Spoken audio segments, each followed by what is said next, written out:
저러다 곧 망하는 거 아니야? 회사가 굴러가는 게 이상할 정도인데.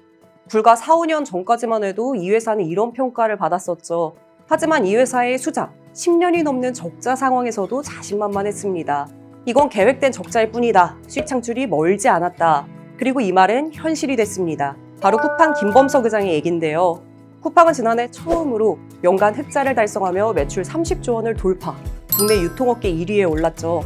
무모한 도전이라는 비판 속에서도 조 단위의 물류 투자를 이어간 결과 드디어 시장을 평정한 건데요. 재무적인 수치뿐만이 아닙니다. 로켓 배송으로 쇼핑의 경험을 혁신한 쿠팡은 쿠팡 멤버십 안에서 쿠팡 플레이 콘텐츠를 즐기고 쿠팡이츠로 음식 배달까지 가능케 하면서 고객의 일상에 더 깊이 스며들고 있는데요. 과연 유통업계의 판도를 바꾼 쿠팡 제국, 김범석 의장의 진짜 무기는 뭐였을까요? 거침없어 보이는 쿠팡의 질주는 계속될 수 있을까요? 오늘은 쿠팡 김범석 의장의 이야기입니다. 중학교 때 미국 이민을 떠나 하버드대를 졸업한 김범석 의장은 지난 2010년 한국에 건너와 쿠팡을 창업합니다. 당시 태동하고 있던 이커머스 시장의 잠재력에 과감히 베팅을 한 건데요. 사업 초창기 김범석 의장은 오전 8시에 출근해서 다음날 새벽 4시에 퇴근할 정도로 지독한 워커홀릭으로 유명했다고 하죠. 뭔가를 완전히 이해할 때까지 집요하게 파헤치는 스타일이라 쿠팡 조직에는 대충대충 이런 말이 아예 통하지 않았다고 하는데요. 그런 쿠팡에는 김범석 의장이 만든 진짜 특별한 게 있었습니다. 쿠팡의 비전과 존재 이유를 하나로 압축한 문장, 고객이 와우를 외치게 하라 였는데요. 쿠팡의 오늘을 있게 한 로켓 배송이 바로 이 원칙에서 탄생했다고 합니다.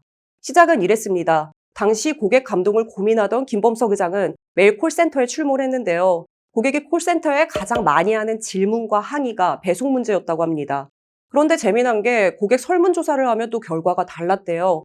빠른 2길 배송이 되면 쿠팡을 더 많이 이용할 거냐? 이런 질문에 대부분의 고객이 아니다. 빠른 배송보다는 저렴한 가격을 더 선호한다. 이런 대답이 많았던 거죠. 김범석 의장으로서는 뭐가 진짜 고객의 마음인지 헷갈렸을 거잖아요. 이때 쿠팡은 곧바로 A/B 테스트를 진행합니다. A군에는 기존과 동일한 택배 서비스를 유지하고 B군에는 쿠팡 직원이 직접 나가 빠르고 친절한 배송을 해준 거죠. 결과는 B군의 압승, B군의 재구매율이 훨씬 높게 나타났다고 하는데요. 유레카, 고객의 진짜 욕구를 알게 된 김범석 의장은 2014년 배송기사와 차량을 모두 직영화한 독자적인 배송 시스템을 가동합니다. 친절한 쿠팡맨들이 주문한 지 하루 만에 배송해주는 로켓 배송은 그야말로 소비자들을 와우하게 만들었고요. 이후 쿠팡은 6조 원을 넘게 들여 전국 30개 지역으로 물류망을 확대. 현재 국내 인구의 80%가 일명 쿠세권에 거주하는 시대를 만들어냈죠. 막대한 투자비 때문에 밑빠진 독에 물 붓기다 이런 전망이 난무했지만 결국 로켓 배송은 고객을 쿠팡에 모이게 했고 유통의 패러다임이 쿠팡으로 넘어오게 된 건데요. 여기에 기존 유통기업과 달랐던 쿠팡의 또 다른 무기, 바로 IT 기술입니다. 김범석 의장은 사업 초기부터 쿠팡은 테크 기업이다 이렇게 정의를 내렸어요. 이를 위해 가장 공을 들인 게 개발자 영입입니다. 좋은 개발자를 뽑기 위해서라면 제주도, 해외를 찾아가는 건 물론이고요. 한겨울에 집 앞에서 몇 시간씩 기다리는 것도 마다하지 않았다고 하죠. 특히 영입한 개발자에게는 다른 개발자를 좀 추천해달라. 이렇게 해서 수백 명의 스카웃 리스트를 만들었고요. 임원들과 조를 짜서 미팅을 다녔다고 하는데요. 이렇게 꾸린 개발자 군단을 토대로 인공지능, 무이눈만 로봇 등 최첨단 기술 투자를 이어간 쿠팡. 그 결과 쿠팡은 상품 검색, 출고, 배송, 전 과정을 추적할 수 있는 시스템을 국내 유일하게 구현했습니다. 덕분에 더 빠른 배송, 더 정확한 수요 예측, 더 많은 고객을 끌어당길 수 있는 쿠팡만의 경쟁력이 만들어진 건데요. 고객을 끌어모았다면 다음에 필요한 건 뭘까? 바로 고객이 떠나지 않게 꽁꽁 묶어두는 거죠. 쿠팡의 와우 멤버십은 월 4,990원을 내면 무료 로켓 배송과 반품, 신선식품 새벽 배송, 여행 전문가 쿠팡 트래블 할인, 여기에 쿠팡 플레이 시청, 쿠팡이츠 배달 10% 할인 혜택까지 제공하고 있죠. 요즘 OTT 서비스만 해도 한 달 이용료가 10,000원을 훌쩍 넘잖아요. 소비자 입장에서는 거의 반값에 쿠팡의 여러 가지 서비스를 누릴 수 있으니 가성비 갑이다. 이런 말이 나옵니다. 실제로 2021년 900만 명이었던 와우 가입자 수는 작년 1,400만 명으로 늘어났고요. 쿠팡 플레이는 티빙, 웨이브를 제치고 토종 OTT 1위, 쿠팡이츠 역시 업계 2위 요기요를 턱 밑까지 추격했는데요. 쿠팡 유니버스를 향한 김범석 의장의 야심, 여기가 끝이 아니죠. 다음 목적지는 바로 명품 시장입니다. 최근 쿠팡은 글로벌 온라인 명품 플랫폼 파페치를 6,500억 원을 들여 인수했죠. 시장 반응은 상당히 엇갈립니다.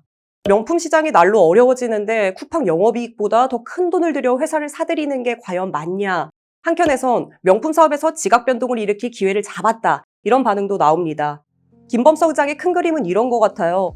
우리나라는 1인당 명품 소비액이 세계 1위인데다가 온라인을 통한 명품 거래 시장이 커지면서 MZ세대들이 유입되고 있죠. 그런데 쿠팡은 전국을 촘촘히 있는 쿠세권 물류망을 갖고 있잖아요.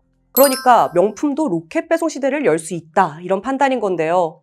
물론 명품 시장은 그동안 쿠팡이 해왔던 일반 상품 판매와는 다릅니다. 정품 인증, 안전한 배송 등 철저한 신뢰가 필요하기 때문에 과연 이런 운영을 할 수 있겠느냐 하는 물음표도 있습니다.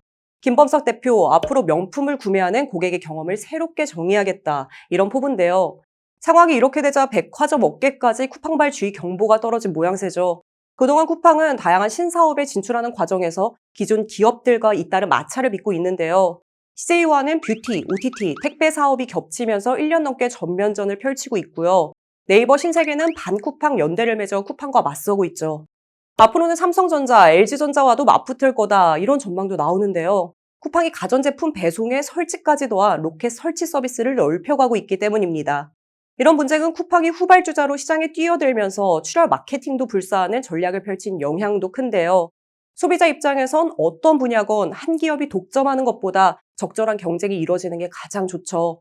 어제의 적이 오늘의 동지가 될 수도 있는 게 비즈니스 세계인 만큼 앞으로 갈등을 어떻게 봉합해 갈지도 지켜봐야 할 텐데요. 무엇보다 김범석 의장의 가장 큰 과제는 노사 갈등 이슈입니다.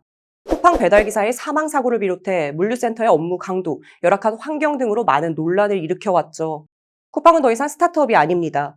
대기업의 몸집에 걸맞는 책임과 의무가 뒤따라야 하는 게 당연한데요. 김범석 의장이 글로벌 스탠다드에 맞는 노사 문화를 만들어갈 수 있을지 앞으로를 지켜봐야겠죠.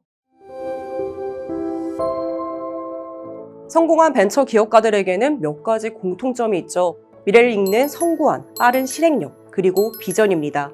김범석 대표는 이 3박자를 제대로 갖춘 인물이죠. 이커머스가 막 꿈틀대던 초기, 미래 잠재력을 캐치했고요. 2달 만에 초고속으로 서비스를 오픈했을 만큼 실행은 빨랐습니다. 그리고 가장 확실한 비전이 있었죠. 쿠팡이 없으면 어떻게 살았을까라는 말을 듣게 하겠다. 김범석 의장이 창업 초기부터 가장 많이 해온 말인데요. 한때 봄이 김선달이라는 비아냥도 들었지만 김범석 대표의 야심, 더 이상 허황된 것만은 아닌 것 같죠. 물론 알리, 테무 등 중국 이커머스 업체의 추격으로 유통시장은 그 어느 때보다 다이나믹하게 변하고 있습니다. 과연 쿠팡은 또 한 번의 혁신으로 유통 1위, 왕자의 자리를 지켜낼 수 있을까요? 김범석 대표의 쿠팡 매직이 어디까지 이어질지 함께 지켜봐 주시죠.